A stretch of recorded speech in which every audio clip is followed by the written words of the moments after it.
एकादशी व्रत को हरितोष व्रत कहते हैं।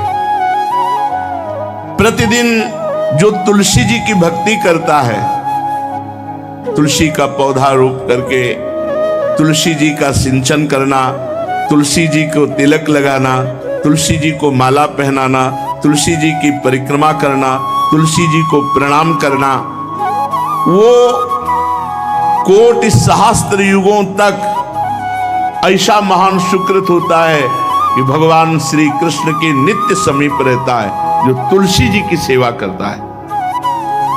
जब तक मनुष्य की लगाई हुई तुलसी की शाखा प्रशाखा बीज पुष्प सुंदर दल से तुलसी जी सुशोभित होती है, तब तक हजारों कल्पों में श्री हरिधाम में रहते हुए उसका कभी पुण्य नष्ट नहीं होता। जैसे एक दिन तो 1000 कल्प, 2 दिन 2000 कल्प, वो भगवान के नित्य धाम में महान सुकृत के बल से भगवत धाम में रहेगा, जो तुलसी जी का पक्का मान लीजिए। जब स्वयं में से तो तुलसी जी रोपण करके तुलसी जी का एक वन लगाया और रोज नवीन नवीन मंजरी तुलसी दल लेकर प्रभु के चरणों में, कहीं न कहीं तुलसी जी की कृपा हुई। वृंदावन, ये वृंदा अधिष्ठात्री देवी वृंदावन की है, इनकी कृपा के बिना। हे चंद्रादने, संपूर्ण पत्रों और पुष्पों को जो उतार करके सम्मान पूर्वक पहले प्रार्थना करनी चाहिए। हे वृंदा देवी, हे तुलसी जी, भगवान श्री हरि की पूजा के लिए या प्रियाजू की पूजा के लिए हम आपके कुछ मंजरी कुछ दल लेकर के सेवा करना चाहते हैं, आप कृपा करके मुझे दीजिए, और फिर उतार लें। ऐसे नोचना नहीं, बहुत सम्मान से बहुत प्यार से, तो तुलसी जी प्रसन्न होती है। जो मनुष्य तुलसी दल से श्री हरि की पूजा करता है, कोई भी पाप उसका स्पर्श नहीं कर सकता। पूर्व में किया हुआ कोई भी पाप उसको दंड नहीं मिलेगा, जो तुलसी जी की आराधना नित्य करता है। अब इतना जल भी ना चढ़ा दे, मार पुण्य हो जाए और तुलसी जी अंतर ध्यान अनुकूल जल, जैसे मान लो गमले पे हैं तो इतना बड़ा तांबे का रोज उससे चढ़ा, अब भर के लोटा चढ़ा दोगे 2-4 दिन में अंतर ध्यान हो जाएंगे तुलसी जी। बहुत विवेक से जरूरत है, मतलब भारी पुण्य होगा। अब इतना बड़ा लोटा रोज जल चढ़ाओगे तो 2-4 दिन में पीली होके अंतर ध्यान हो जाएगी। पर इतना जल, अनुकूल जल चाहिए। एक तांबे का छोटा सा दिया, ऐसे रोज डालो, उसमें कोई फर्क नहीं, और गमला उठाकर धूप में विराजमान करो। सेवा का मतलब क्या है?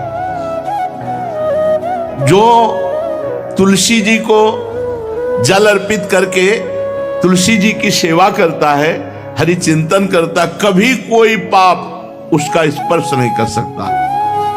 100 भार सोना, 400 भार चांदी,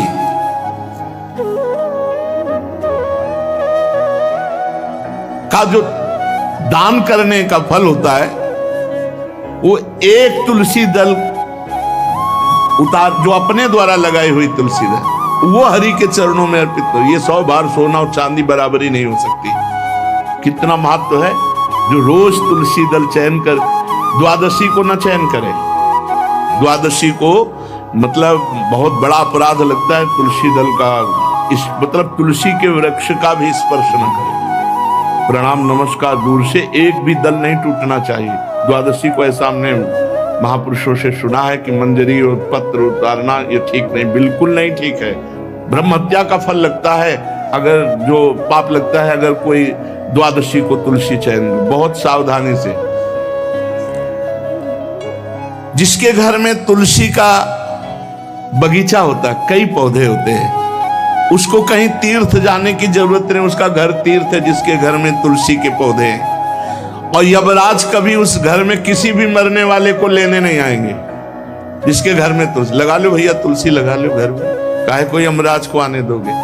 सबके घर में तुलसी। कितना सुंदर पहले था, घर में आंगन होते थे, आंगन में एक बहुत बड़ा, और फिर उसमें तुलसी जी, और फिर उसमें 2-4 नर्मदेश्वर शालिग्राम ऐसे, और फिर घर का हर व्यक्ति जल चढ़ाना, प्रणाम करना, नमस्कार करना, चार पर कितनी पवित्र पद्धतियां हमारी थी।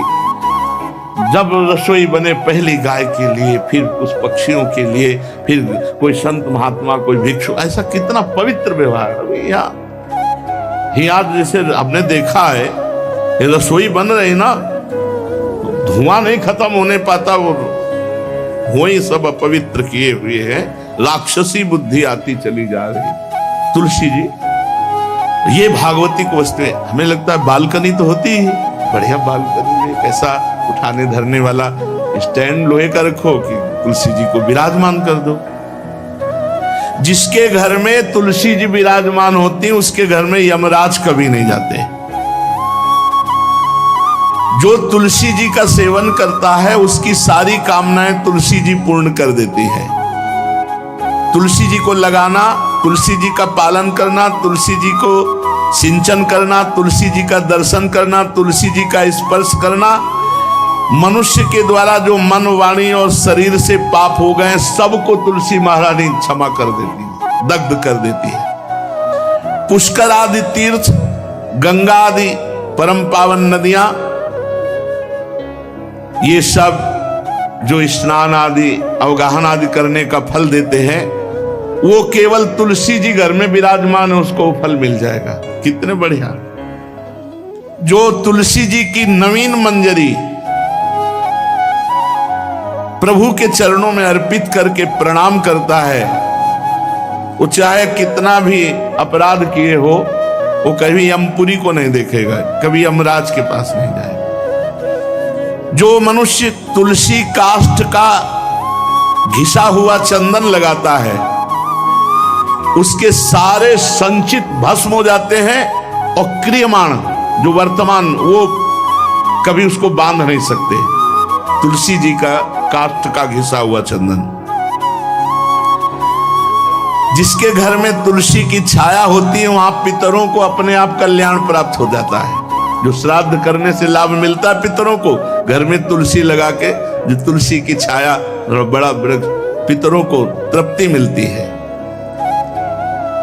चतुर्भुज ब्रह्मा जी सारंग धनवा श्री हरि के महामहिम स्वरूप की अनुभूति करने के लिए भी कहा है कि तुलसी जी का महान महात्म्य है। अगर तुलसी जी का सेवन करे तो भगवान श्री हरि की महिमा को जान जाएगा।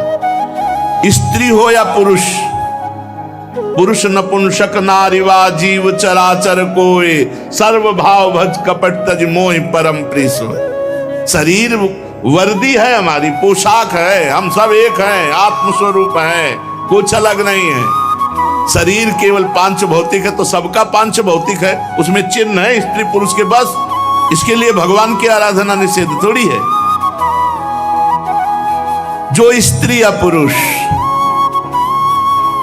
श्री तुलसी जी के काष्ठ के मन के बना के, जैसे छोटी कंठी या बड़ी माला धारण करता है, श्री कृष्ण उसके बस में हो जाते हैं। यह है तुलसी जी की महिमा।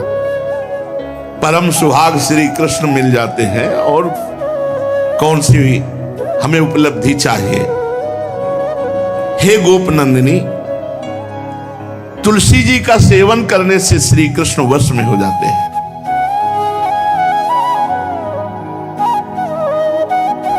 जो तुलसी की माला से नाम जप करता है, काउंटर वाली बात तो स्मृति के लिए भाई है, हम निषेध नहीं करते, नहीं बहुतों के भजन बंद हो जाएंगे, पर हम इतनी महिमा जरूर बता देते हैं कि तुलसी माला से जो नाम जप किया जाता है, उससे आध्यात्मिक सिद्धि बहुत जल्दी होती है। गुरुदेव भगवान कहते, जो अंगुलियों से रगड़ होती है मन का से, उसमें आध्यात्मिक ऊर्जा शक्ति तुलसी माला से। प्लास्टिक पर भाई करो, निषेध नहीं कह रहे, बंद हो जाएगा वो भी राधा राधा कहना, वो हमें बंद नहीं करना। हम कह रहे तुम जैसे बने वैसे करो, लेकिन माला का बहुत बड़ा प्रभाव है। तुलसी परम पवित्र भगवान श्री हरि की प्रिया, और उनके काष्ठ को जब हम ऐसे ऐसे नाम के साथ, तो विशेष ऊर्जा शक्ति, आध्यात्मिक शक्ति हमें जागृत होती है। हो सके जिनको ऐसा बन सके तो छोटी एक वो आती है सुमिरनी, उसको रख लो अपनी जेब में, रख लो, उससे करो। और नहीं है तो भैया तुम इसी से करो, नाम जप करो, भाव को भाव न खालसो, नाम जपत मंगल दिस दसो।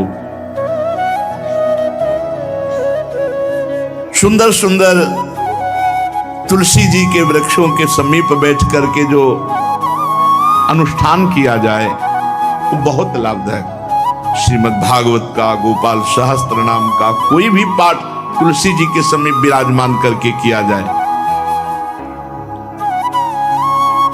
आचार्य को बुला करके तुलसी पूजन करना चाहिए, विविध प्रकार के अनुष्ठान। अरे तभी तो सब मंगल होता है। पहले था, हमने देखा है, 4 बजे माताजी दरवाजे के सामने लीपती, रोज का काम। जो पुराने घरों में देहरी के आगे आके 4 बजे लीप करके वहां अपना चौक पूर के दीपक जला, क्या पवित्रताएं थी, क्या मंगल था। जब किसी को निमंत्रण दिया जाता था सबके पैर धोए जाते थे, सुंदर बिछौना बिछा करके और उसमें बैठकर पत्तल और रज के और सकोरा कुल्हड़ ऐसे भोजन पाया। कितना पवित्रता, जो हमारी पूर्व पवित्रता थी, धोती कुर्ता चोटी, पवित्रता। अगर बाहर जाए तो पैजामा कुर्ता, ऐसे बहुत पवित्र पोशाकें थी, पवित्र आचरण थे, पवित्र खान पान था। घर में जाओ तो एक पवित्रता है। किसी भी घर में ऐसा नहीं था कि देव मूर्ति न विराजमान हो, किसी भी घर में ऐसा नहीं था तुलसी जी विराजमान न हो, 1-2 गाय जरूर होती थी, पवित्रता। अब तो बड़ा विचित्र, भारतीय गौएं जो श्वेत रंग की, जो अरुण रंग की, जो सींग वाली हैं, वो उनका आप दुग्ध देखिए, दूह कर रख दीजिए, स्वर्णिम कांति छाई मिलेगी। ये हमारी भारतीय पद्धति है, हविष्यान्न, इससे देवताओं का, भगवान का, सबका अभिषेक पूजन होता है। शुद्ध गाय जो हमारी भारतीय है, तीला है उसकी जैसे निकला हुआ, वो भगवान ने सेवा की है। हमारे गोविंद भगवान का नाम ही गोविंद, गौओं के इंद्र। भगवान सुबह से निकल जाते थे, शाम तक गौओं को चराते थे। बड़ा तो किशोरी जी ने श्री तुलसी जी के पूजन की बात,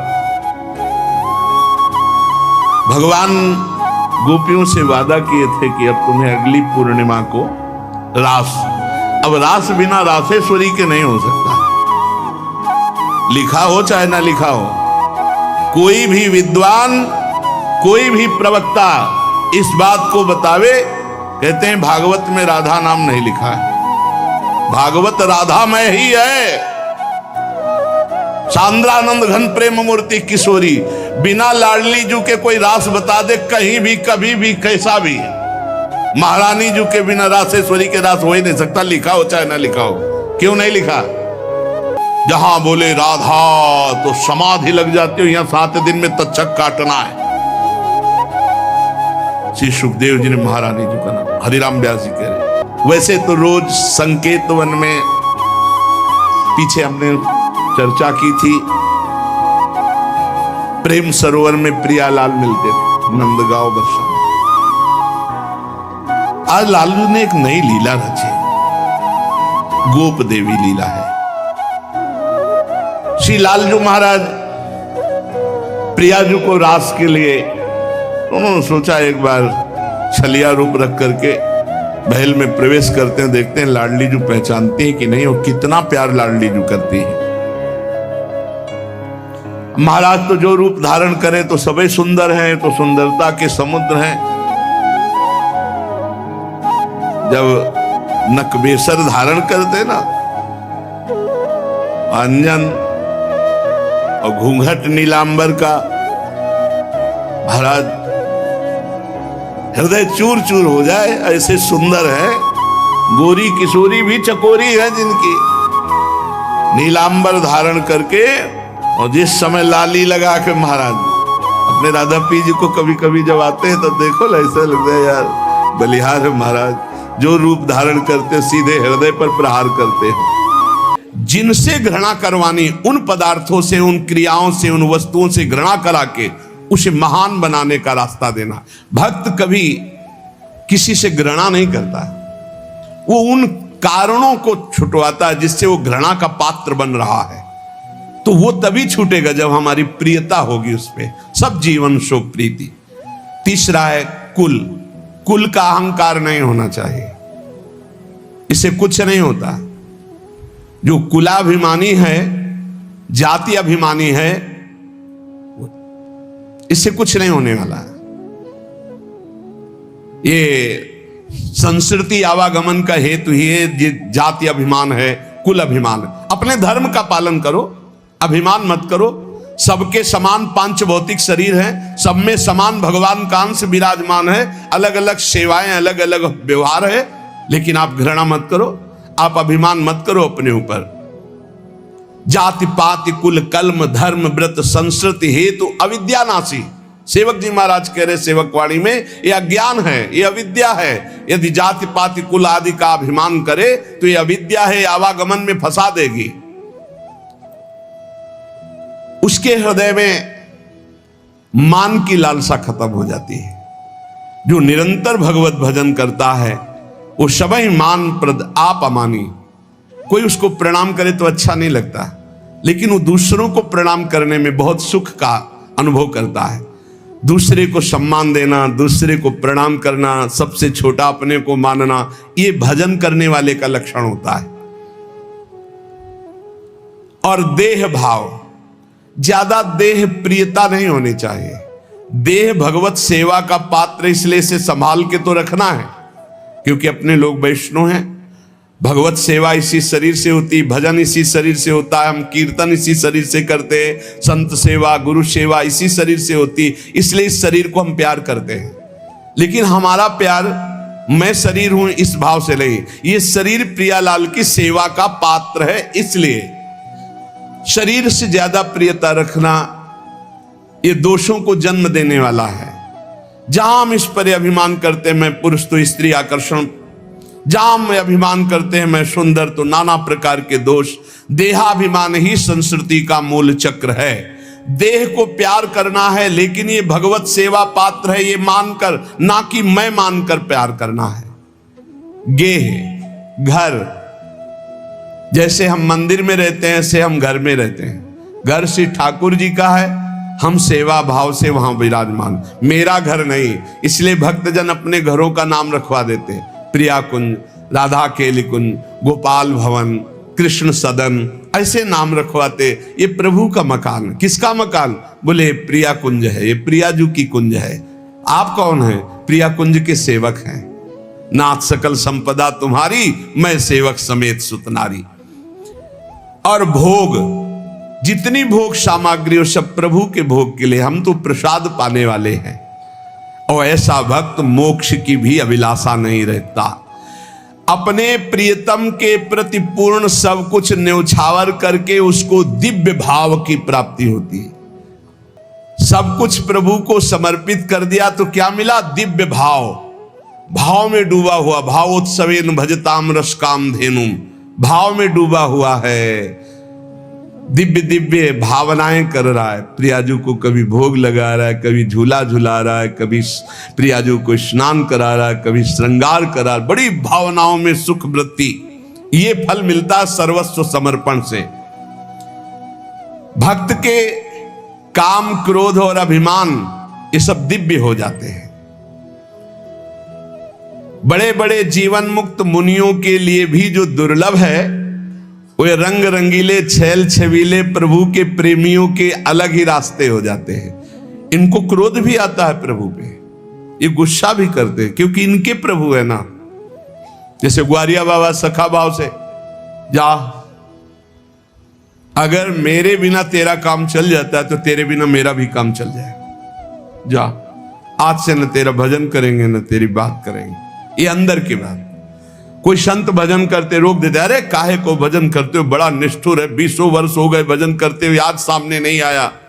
पर सब जानते थे कि बाबा बड़े भाव वाले, आज पता नहीं कौन सा भाव ठाकुर जी के ऊपर है कि ये बरस रहे ठाकुर जी के ऊपर। शाम तक न खाना न पीना, ऐसे ही बस नाराज है ठाकुर जी से।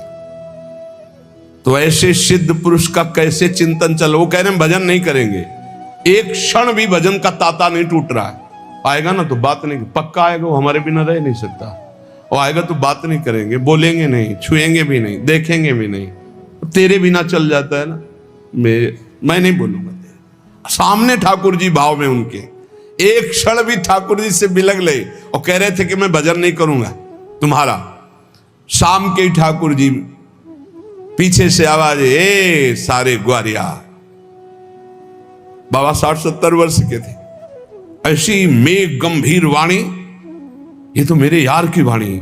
पीछे मुड़ के देखा, कमर में हाथ रख के वही ठसक, तिरछी चितवन, पीतांबर, अनंत बिजलियों की सी कांति चमक रही पीतांबर। लालजू महाराज फेट में मुरली। ए ग्वारिया तू नाराज है? अरे मेरा यार, दौड़ पड़े, गले लगाया, फिर एकदम याद आया, फिर मान धारण हुआ। ये हमने तो नियम लिया था, इसको देखेंगे नहीं, बोलेंगे नहीं, बोल भी दिया, गले भी लगा दिया, चलो, पर अब नहीं, चल दिए। ठाकुर जी पीछे से अचला पर, ए बाबा इतनी व्याकुलता तुमने कभी नहीं की, इसलिए मैं नहीं प्रगट में मिला। आज व्याकुलता की याद मिल गया। आज से पक्का वादा करता हूं, जब बुलाओगे तब आ जाऊंगा। बाबा नाराज मत।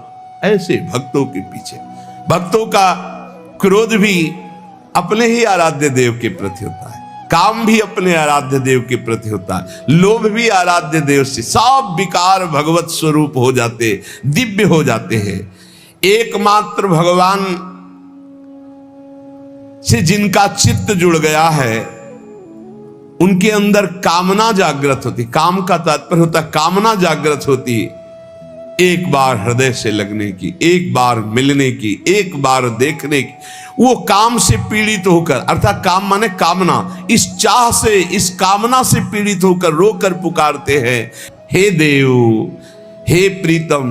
दैत्य माने हे प्रीतम, हे विश्व के एकमात्र बंधु, हे हमारे मनों को अपनी ओर बरबस खींचने वाले, हे चपल, हे कृष्ण, हे करुणा के एकमात्र सिंधु, हे नाथ, हे रमण, हे नयनाभिराम। हा हा, तुम कब हमें अपने दर्शन दोगे? तुम कब हमारे दृष्टिगोचर होगे? परम पावन काम हो गया। जो कामना जगत में थी वही मुड़ी और प्रभु के लिए व्याकुल हो गई। जैसे भोरी सखी व्याकुल होकर रो रो कर पुकारती, हा प्रिया जो, मुझे अखिल ब्रह्मांडों का कोई सुख, कोई पद, कोई भोग नहीं चाहिए, बस एक बार मंद मंद मुस्कुराती हुई, लट को फहराती, संभालती हुई, आप आ जाओ, एक बार देख लो।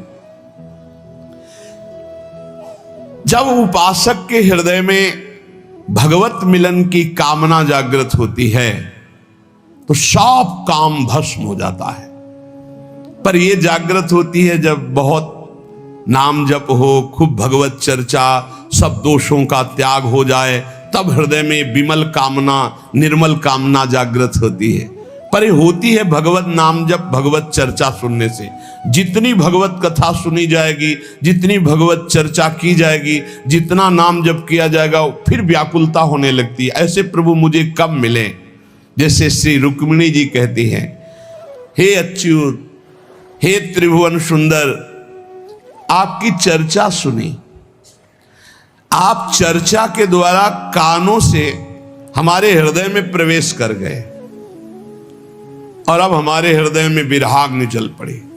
कैसे आपसे मिलूं, कैसे आपको देखूं? ये भगवत चर्चा का प्रभाव पक्का।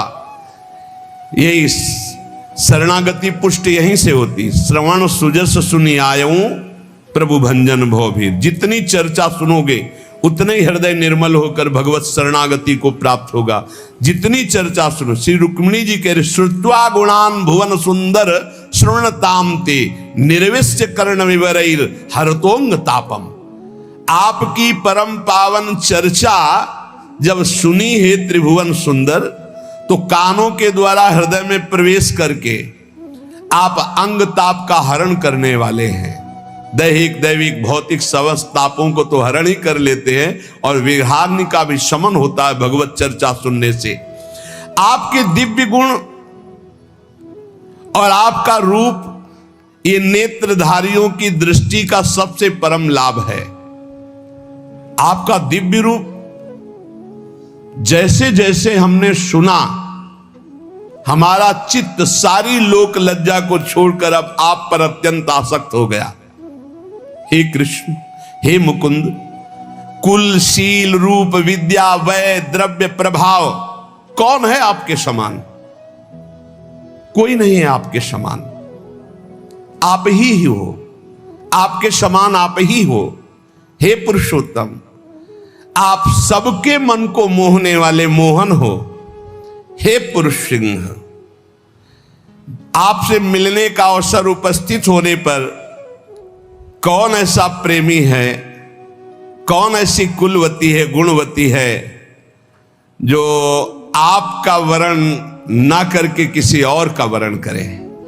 कमल लोचन, बस आपकी चर्चा सुनकर मेरा मन आप पर आसक्त हो गया है। यस्यांग पंकज रजहस्नपनम महांतो वांछन्त्युमापतिरिवात्म मोपहत्यै यरहं भुजाक्ष न लभे भवत् प्रसादम जैहामशून व्रत कृशांछत जन्म भी स्यात्। हे कृष्ण कमल लोचन, उमापति भगवान शंकर के समान महान देव अपने हृदय का तम दूर करने के लिए आपकी जिस चरण धूल में स्नान करने की प्रार्थना करते रहते हैं बड़े बड़े महादेव आदि, उसी चरण धूल को प्राप्त करने की मैंने ठान ली है। यदि नहीं मिली ना आपकी चरणों की धूल, तो मैं आपसे कह रही हूं कि मैं व्रतादि के द्वारा कुछ खाऊंगी नहीं, पीऊंगी नहीं, अपने प्राणों का त्याग कर दूंगी आपके लिए। और ऐसा एक जन्म नहीं, सैकड़ों जन्म करूंगी और हर जन्म में आपके लिए उपवास आदि करके शरीर त्यागती रहूंगी जब तक आप नहीं मिल जाओगे। ये बात जैहामशून व्रत कृशांछत जन्म भी स्यात्, छत सैकड़ों जन्म व्रत आदि से शरीर को सुखाकर नष्ट करती रहूंगी और हर बार जन्म लूंगी और हर बार जन्म में यही करूंगी जब तक आप नहीं मिल जाओगे। ऐसी लगन लगनी चाहिए। जब तक भगवत प्राप्ति की लगन नहीं लगती तब तक ये सब अच्छा लगता है। नहीं खान पान ते भावे है, नहीं कोमल वसन सुहावे है, सब विषय लगे ते खारा है, हरि आशिक का मग न्यारा है। बहुत कम समय में हमें बहुत बड़ी मंजिल तय करनी, भगवत प्राप्ति करनी है और ये समझ में नहीं आ रहा। बड़े चैन से खा पी करके दिन कट रहे हैं और समय आ रहा है संकट का। कौन सा संकट आ जाए, कौन सी ऐसी परिस्थिति आ जाए कि अभी भजन की कोई वृत्ति नहीं आई, भजन हवा हो जाएगा। जब विपत्तियां आती है ना तब भूल जाते हैं। बड़ी समस्याएं आती हैं जीवन में, होश में हो जाओ, अभी समस्या से बाहर हो तो भजन कर लो। भजन करके ऐसी स्थिति प्राप्त करो कि प्रभु के लिए हमारे हृदय में बात पैदा हो जाए कि आप मुझे मिल जाओ, आप मुझे नेत्रों में झलकने लगो। ये निरंतर भजन से अवश्य ऐसी चाह प्रकट हो जाती है। जिसके हृदय में प्रभु से अपनापन हो जाता है उसकी चाह बदल जाती है। एक बार जब द्रौपदी जी से प्रभु की पटरानियां मिली तो उन्होंने कहा, हे द्रौपदी जी, हमें जो सुख मिला है श्री कृष्ण की चरण रज सेवन का, तो हमें पृथ्वी का साम्राज्य पद, इंद्र का राज्य या भोग सामग्रियां या अणिमादि सिद्धियां, ऐश्वर्य, ब्रह्मा का पद, मोक्ष, वैकुंठ, किसी की भी चाह नहीं रह गई। हम तो केवल यही चाहते कि हमारे जो श्री कृष्ण प्रीतम हैं, श्री कृष्ण की कमल कुछ कुमकुम की सुगंध से युक्त चरण धूलि को हम सदा अपने मस्तक पर मांग के रूप में भरती रहे और मुझे ऐसे किसी भी सुख की अब चाह नहीं, न मोक्ष की, न वैकुंठ की, न अणिमादि सिद्धियों की, किसी की। बस श्री कृष्ण की चरण धूलि हम अपने माथे पे धारण कर, तो हम ब्रजवासी सब परम धन्य हैं। हम प्रिया प्रीतम की चरण धूलि माथे पर जो रज लगाते हैं, ये चरण धूलि क्या कह रही भगवान की पटरानियां कि हे द्रौपदी जी, मुझे कुछ नहीं चाहिए, बस श्री कृष्ण की चरण धूलि माथे पे धारण करने को मिलती रहे, इससे बढ़कर हमें कुछ नहीं। यदि भवति मुकुंदे भक्तिरानंद सांद्रा विलुठति चरणाग्रे मोक्ष साम्राज्य लक्ष्मी। जो भगवान श्री कृष्ण के चरणों की भक्ति को प्राप्त कर लेते हैं, उससे जो परमानंद उनके हृदय में उत्पन्न होता है, तो ये मोक्ष उसके चरणों में लौटता रहता है। ऐसे भक्तों के चरणों में, जिसकी श्री लालजू के चरणों में भक्ति होती है, उसे मोक्ष सुख भी अच्छा नहीं लगता। आदर्श प्रेममयी भक्ति शिरोमणि गोपियां प्रीतम भगवान के आंखों से उजल हो जाने पर विलाप करती हुई कहती हैं, हे श्री कृष्ण, हे कुंज बिहारी, जो लोग संसार के भय से तुम्हारे चरणों की शरण ले लेते हैं, तुम्हारे कर सरोज उन्हें अभय देकर उनकी अभिलाषाओं को पूर्ण करते हैं। हे प्रीतम, अपने उन्हीं कर कमलों को जिससे आपने श्री जी का कर कमल पकड़ा, हमारे सिर पर रख दीजिए। हे ब्रजवासियों को दुख का हरण करने वाले वीर, आपकी मंद मधुर मुस्कान भक्तों के गर्व का खंडन करने के लिए पर्याप्त है। अंतर्धान होने की जरूरत नहीं। अगर ऐसा कि मुझे गर्व हो गया, तो आपके भक्तों का गर्व दूर करने के लिए आपकी मंद मुस्कान काफी है। हे सखे, हम आपकी किंकिरी हैं, कृपा करो, हमें स्वीकार कीजिए, अपना सुंदर मुख कमल हमें दिखाइए। हे रमण, हे आर्तिनाशन, तुम्हारे चरणारविंद प्रणत जनों की कामना पूरी करने वाले हैं। आपके श्री चरण स्वयं महालक्ष्मी जी के द्वारा सेवित है, पृथ्वी के आभूषण हैं। विपत्ति काल में जो आपके चरणों का ध्यान करते हैं, तत्काल विपत्ति नष्ट होकर परम मंगल होता है।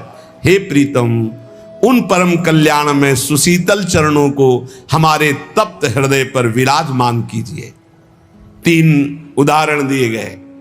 पहला श्री रुक्मिणी जी का, प्रभु से कहते हैं कि जब से हमने आपकी चर्चा सुनी, आपका रूप सुना, हमारा चित्त आप पर आकर्षित हो गया है और हमने आपको वरण कर लिया है। आप अगर नहीं मिलते हैं, आप इस जन्म में, मैं व्रत आदि के द्वारा प्राण त्याग दूंगी और सैकड़ों बार जन्म लूंगी। हर जन्म में आपके लिए ही तप करूंगी, शरीर छोड़ूंगी और आपको प्राप्त करूंगी। दूसरे में अन्य पटरानी द्रौपदी जी से कहती है कि मुझे कोई भी सुख नहीं चाहिए, न सार्वभौम, न इंद्र, न ब्रह्मा का, न योग का, न सिद्धियों का, न मोक्ष का। बस मैं यही चाहती हूं कि मेरे श्री कृष्ण की चरण रज मांग पर भरते हुए, माथे पर चढ़ाते हुए मेरा हर समय व्यतीत हो। तीसरे में यहां श्री गोपीजन और कुछ नहीं चाहती, बस आप अपने चरण मेरे हृदय में स्थापित कर दीजिए, मेरे हृदय की विराग्नि को शांत कीजिए। अर्थात भक्त के अंदर कामना होती है, पर वो केवल प्रभु मिलन की, जागतिक काम का नाश होकर ऐसा भागवतिक काम प्रकट होता है जो श्री कृष्ण के मिलन के लिए, प्रभु के मिलन के लिए रोया करता है। सत्य मानिए, उसी से धराधाम पावन होता है। मम भक्ति युक्तो भुवनम पुनातु। ये आंख मिचौनी की लीला करने वाले लीला विहारी अपने भक्त को कभी मिलकर आनंद अश्रु और कभी बिछुड़ करके विरह अश्रु, इससे पावन करते रहते, ये रुलाते रहते हैं। जिस पर ये रीझते हैं तो क्या देते हैं? ये रोना ही देते हैं। जिस पर तुम हो रीझते क्या देते यदुवीर? रोना, सिसकना, तड़पना, आहो की जागीर। और ऐसे महापुरुष से मम भक्ति युक्तो भुवनम पुनात, लोक का लोक पावन होते हैं। ये अपने भक्तों के साथ आंख मिचौली की लीला करते हैं। कभी कभी ऐसा अनुभव होता है, कभी नहीं मिले प्रभु, अब चिल्ला चिल्ला के रोना आएगा। कभी सामने विराजमान है, इतना आनंद है कि आनंद में रो रहा है। योगी जन दुर्लभ, देवाधिदेव प्रत्याशित, ऋषि मुनि महापुरुष चित्ताकर्षक, निखिल सौंदर्य माधुर्य रसामृत सारभूत, आनंद कंद मदन मोहन, मनमथ मनमथ रूप में मंद मंद मुस्कुराते हुए मुरली अधरों पर विराजमान, और पार्श्व में श्री किशोरी जी प्रकट होकर अपने भक्तों को महान सुख देते हैं। तो कभी अपने सौंदर्य का आकर्षण कराकर अंतर्ध्यान हुए, अर्थात नेत्र ओझल हुए, विरह में तड़पाते रहते हैं। तन मन के बिछुरे नहीं, चाह बढ़े दिन रैन, कबो संजोग न मानहि, देखे भरी भरी रैन। वो दिव्य चक्षु, दिव्य भावापन्न महात्मा को कभी फुर्सत ही नहीं इनके सिवा। कभी मिलन में, कभी ऐसा भाव आ गया कि वो तो आज तक नहीं मिले। ये दशा होती है। लालजू महाराज कह रहे, प्यारी जू जब जब देखो तेरो मुख, तब तब नयो नयो लागत, ऐसो भ्रम हो तो देखो न कबहूरी।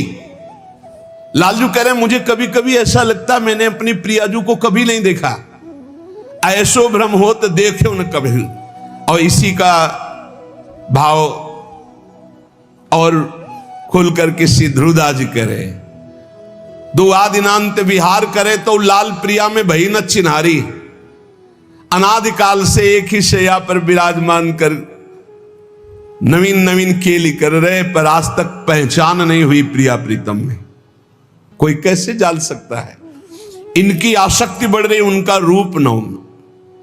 ऐसे ही प्रेमी की प्रेम पिपासा बढ़ती है और भगवान का नवम नवम लीला विलास, नवम नवम रूप कभी पूर्ति नहीं। कभी इसमें पूर्णिमा नहीं है प्रेम में। प्रेम सदा बढ़बो करे, ज्यो शशिकला सुबेश, पै पूरन यामे नहीं, ताते कब हो न शेष। इस प्रेम में कभी पूर्णिमा नहीं आती। ये अनिर्वचनीय रहस्य में जब डूबता